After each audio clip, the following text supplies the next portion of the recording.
apa-apa saja Ustaz yang membatalkan puasa.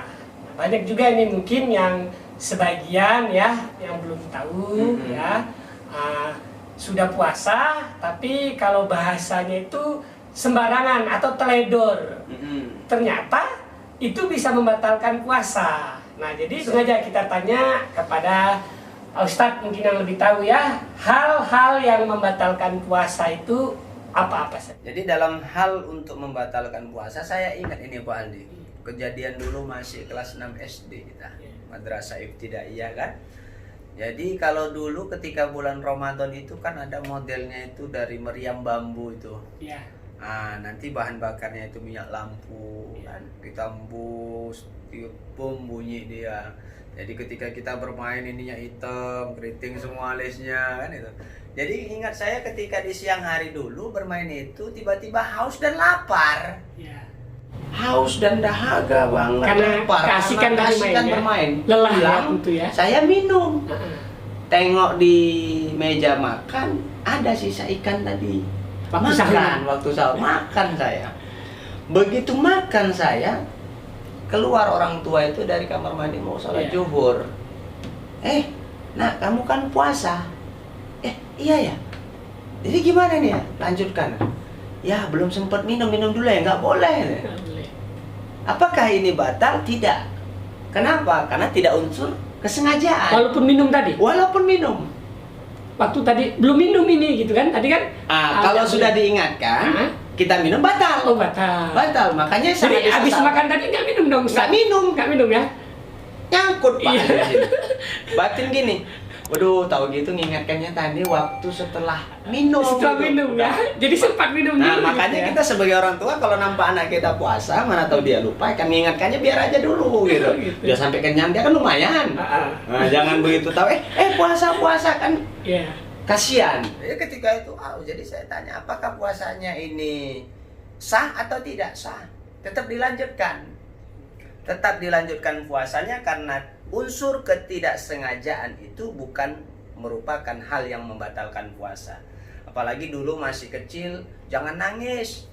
Nanti puasanya batal, nggak ada pengaruh sebenarnya. Padahal tidak ya Ustaz. Tidak pengaruh. Mungkin itu mempengaruhi ya supaya dia jangan nangis gitu mungkin ya. Atau ditakut-takutin kalau ditakut-takutin biar supaya nggak nangis gitu. Padahal sebenarnya tidak ya. Sebenarnya nangis bukan merupakan hal yang membatalkan puasa. Yang membatalkan puasa itu adalah memasukkan makanan dan minuman dengan sengaja ke rongga mulut. Nah, makan ada jengkol, makan jengkol, ada pete, makan pete. Ya kan, ada kacang, makan kacang, ada orang pura-pura puasa lemes. Puasa, Bang. Puasa aku kan lemes ini, tengok bibirku pecah-pecah ini, nggak percaya, tengok.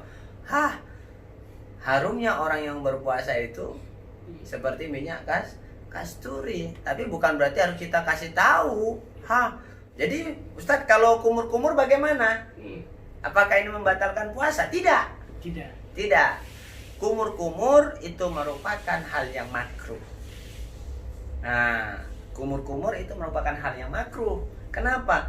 Ya kalau satu hari nggak ada dimasukkan air ke mulut kita, kira-kira baunya kayak apa ya Pak Ali? Saya pun nggak bisa saya gambarkan, itu luar biasa. Sahur makan jengkol, pete siang, begitu sholat berjamaah zuhur di masjid, Allahu Akbar, nguap pula, pingsan yang di samping. Jadi boleh kumur-kumur bersiwak, boleh, makruh. Tidak membatalkan selagi yang dia itu tidak berlebihan. Anak-anak kita mandi sungai di siang hari itu batal apa enggak? Enggak. Kalau tidak berlebihan. Masuk dia ke sungai, ke kolam, naik berdiri, udah, nggak apa-apa. Jadi kalau misalnya pas jebur, nyelam, sempat keminum air, itu bagaimana Ustaz? Kembali lagi, unsur kesengajaan tidak. Kalau dia hakikatnya ada unsur kesengajaan, maka itu membatalkan ibadah puasa dia. Tapi kalau nggak ada unsur kesengajaan, tidak batal. Ada lagi jamaah kita gini Pak Aldi bertanya, Ustadz, ya aku tadi malam sama suamiku tempur. Itu kan antara suami sama istri tempur nih. Tahu-tahu bangun udah 4:30 Ustadz. Udah 4:30 mau mandi, kamar mandi satu gantian. kalau saya mandi dulu pasti lama. Kalau suami yang mandi dulu pasti nggak sempat masak. Ini gimana Ustaz? Apakah saya makan dulu atau mandi dulu? Ya. Nah ini kan hal yang membingungkan. Benar. Makanya Banyak kena orang bingung di sini, bingung. ya. Jadi ketika kita melakukan hal, katakan hubungan suami istri, atau dalam ilmu fikihnya disebut dengan zima, dengan suami kita, dengan istri kita, maka ketika bangun kesiangan makan dulu, nggak apa-apa. Makanya kita disunahkan sebelum tidur ataupun selesai sholat tarawih tadi sudah baca niat. Loh, apakah niat tadi tidak digugurkan dengan melakukan hubungan suami istri? Tidak. Niat itu tidak digugurkan karena adanya hubungan suami istri tadi.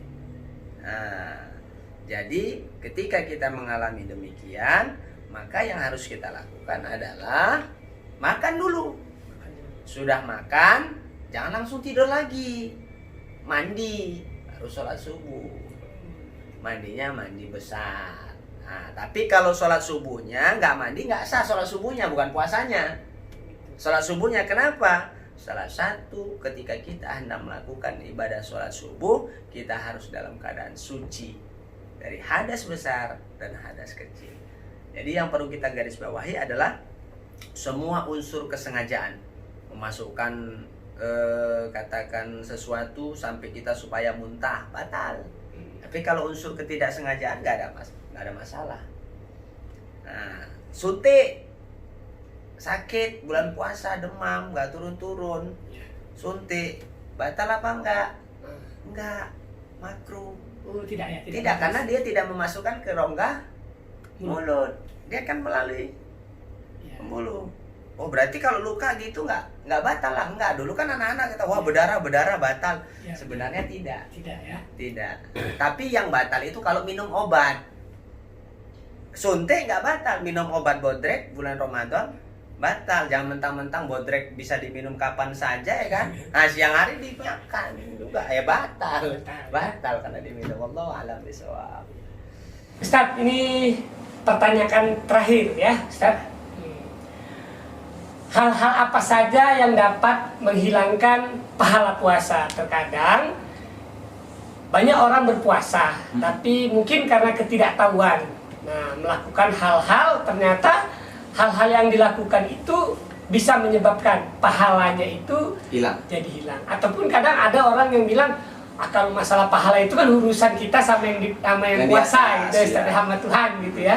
Nah mungkin ini bisa sedikit diberi penjabarannya. Silakan Ustaz. Baik, ini pertanyaan yang luar biasa, nampaknya memang sepele ini ya Pak Andi ya. Ibaratnya begini Pak Andi, kita ibadah puasa itu ibaratkan satu keran. Keran kita buka maka keluar air. Katakan air ini adalah amal ibadah puasa kita, kan begitu. Ini ada, katakan ini kita ibaratkan timbanya lah di atas keran ini kan sudah masuk. Namun di sini bocor. Dia nggak sholat, bocor. Dia itu menghibah, bocor. Berdusta, bocor. Mencuri, bocor. Mengadu domba, bocor. Bocornya ini keliling, halus. Tapi keliling. Jadi banyak Ustaz ya? Jadi banyak dia. Kira-kira ini tadi bisa penuh nggak? Ya, tentu tidak. Tidak. Kenapa? Berkurang. Hal-hal yang dapat menghilangkan pahala ibadah puasa kita adalah kita berbicara dusta, hal yang nggak benar, bohong Ustaz. Bohong. Halo Pak Aldi, lagi di mana? Aduh Pak, saya lagi udah di jalan, ternyata di rumah. Berkurang itu Ustaz ya? Berkurang sedikit. Nanti 2 jam lagi ada lagi dustanya, bohong lagi. Berkurang. Katakan ibadah puasa fadilahnya itu katakan 27. Untuk fadilah puasanya pahalanya, kebohong dikurangi 2 1 hari 27 kali bohong habis. Ya. Tapi tidak batal memang Ustaz. Tidak batal. Pahalanya hilang. Berkurang ya. Itulah yang dimaksud Nabi Muhammad SAW dalam hadisnya. Banyak orang yang berpuasa tapi hanya sekedar menahan lapar dan tidak dapat pahala. Tidak dapat pahala. Itu yang pertama. Yang kedua, khibah. menceritakan aib orang. Nah ini biasa kan, itu tadi yang saya katakan, mama, golongan mama ini menggosip ya. gosip, suka kali. Beli cabai 1 kilo, pulangnya 2 jam. Iya. Dan pulang nanti bisa sampai rumah itu 4 jam, Pak. Kenapa gitu, Ustaz? Dari mana Bu belanja? Ini udah pulang, ini pulang belanja. Dari mana Bu pulang? Pulang dari mana belanja? Ih, kau nggak tahu tadi dipajak harus pakai masker. Kita baru pakai masker. Ada polisinya lagi. Polisinya sendiri nggak pakai masker. Udah gitu cabenya jelek-jelek lagi. Panjang. Yang ditanya dari mana sampai-sampai harus pakai masker. Padahal bukan beli masker. Betul. Padahal bukan kena razia. Hilang ibadah puasa dia. Jadi bergosip tanpa ujung ya Ustaz ya? Bergosip tanpa ujung, panjang. Terus mungkin kalau dia lanjutkan bisa sampai beduk maghrib. Buka puasanya di situ. Padahal buka puasanya harusnya di rumah dia. Iya, Ini di situ. Yang terakhir adalah salah satunya yang menghilangkan pahala daripada ibadah puasa kita adalah tidak bisa terkendalinya hawa nafsu kita. Makanya kata Rasulullah, kalau kamu mau selamat, pijakkan. Pijakan itu dalam arti kata itu injak. Hawa nafsu kita harus dilawan, dikendalikan. Nah, semangka halal, halal. Tapi kapan? Ketika sebelum sahur dan sesudah maghrib ataupun azan maghrib. Nah, nggak bolehnya dari mulai terbitnya matahari sampai terbenamnya matahari. Halal, tapi tidak dibolehkan di siang hari. Contoh, istri kita halal, tapi kapan halalnya? Kapan halalnya? Berbuka ya Ustaz ya? Jangan kecepatan Pak Ali. Memang halalnya siap berbuka, tapi siap terawih. Siap terawih. Iya, biar ademan sikit. Kalau siap maghrib kita langsung minum, masa ngembat istri? Kan yang disunahkan bukan ngembat istri, tapi ngembat kurma. Bukalah kamu dengan yang manis. Walaupun istri kita manis, tapi lebih manis kalau bulan Ramadan itu adalah kurma kita. Wallahu a'lam bishawab. Jadi direm dulu Ustaz. Direm dulu kalau soal itu. Jangan terburu-buru ya. Jangan karena seharian tahan langsung digas ya. Begitu buka puasa, Allahumma laka sumtu wa bika amantu, minum istri dulu. Salah. Tahan dulu ya Ustaz. Tahan dulu, kita tahan sampai selesai tarawih. Kenapa? Biar supaya itu kita mendapatkan keberkahan di dalam beribadah sholat tarawih dan witir serta menjalankan ibadah wajib kita kepada Allah. Oke Ustaz, terima kasih Ustaz karena waktu juga ya Ustaz yang menentukan ya. Jadi waktu kita terbatas Ustaz. Jadi terima kasih Ustaz sudah memberikan beberapa ilmu kepada kami orang-orang awam ini. Di sini Ustaz kan sekarang ini yang terakhir Ustaz ya. Kalau tadi yang terakhir, ini yang paling terakhir ya, paling terakhir. Jadi sekarang ini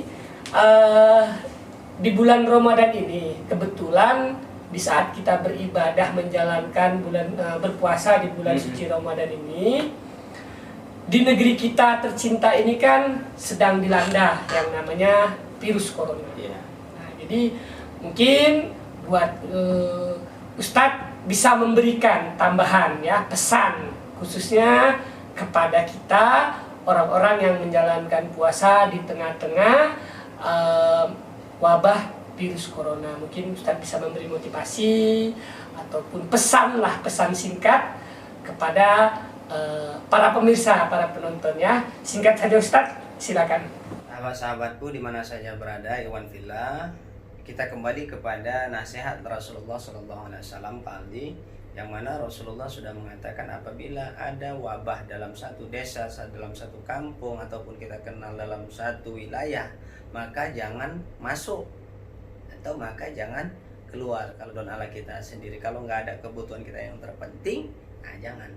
Ini yang pertama yang harus kita lakukan ya.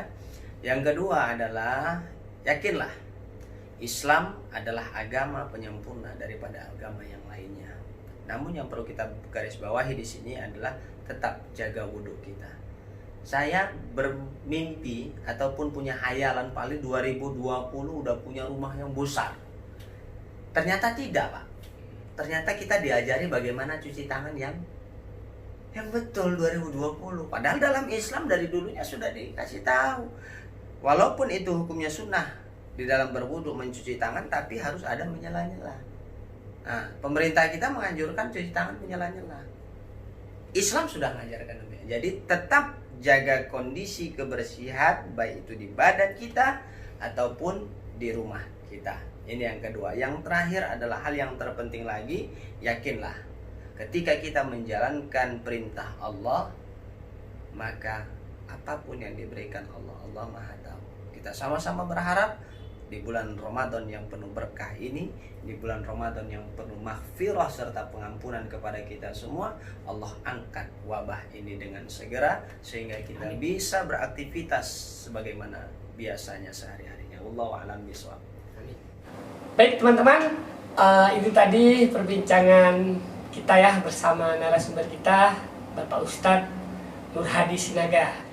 Nah, buat teman-teman, semoga saja di bulan suci Ramadan ini kita semua tetap dilindungi dan sehat selalu. Amin. Jangan lupa pesan Ustadz tadi ya, jaga kebersihan, jaga kesehatan, dan usahakan jangan keluar dari satu kampung ke kampung yang lain di saat kondisi seperti ini jika tidak benar-benar keperluan yang mendesak. Mari sama-sama kita ikuti saran dan anjuran dari pemerintah. Teman-teman semuanya, sampai ketemu di video selanjutnya. Selamat menjalankan ibadah puasa. Assalamualaikum warahmatullahi wabarakatuh.